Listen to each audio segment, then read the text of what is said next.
మిగతా వారికి ఎవరికి అక్కడ రాష్ట్ర వనరుల మీద కానీ వేటి మీద కానీ ఆధిపత్యం లేదు, హక్కు లేదు.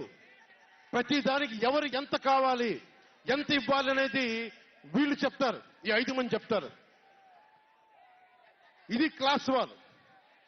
జగన్ మాట్లాడితే ఒక్కడు అమ్మా నేను ఒక్కడేనమ్మా, అమ్మా నేను ఒక్కడేనమ్మా అని సాగు కొడతా ఉంటాడు.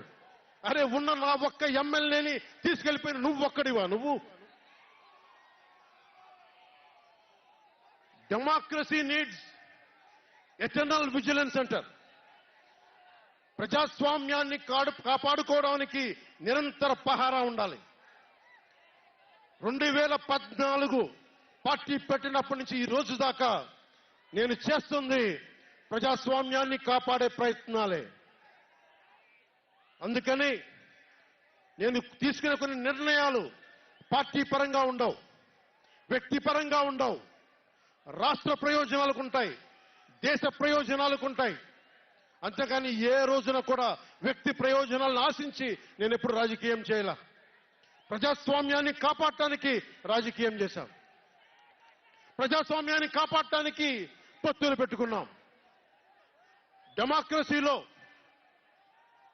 ఎప్పుడు కూడా ఒక డిసెంట్ ఉంటుంది, ఒక వ్యతిరేకత ఉంటుంది. కోఆపరేషన్ అండ్ కన్ఫ్రాంటేషన్, సహకారం సంఘర్షణ రెండు పక్కపక్కన ఉంటాయి. సంఘర్షించాల్సిన పరిస్థితులు ఉంటాయి, సహకారం ఇవ్వాల్సిన పరిస్థితులు ఉంటాయి. ఇప్పుడు 2024కి సహకారం ఇవ్వాల్సిన పరిస్థితి.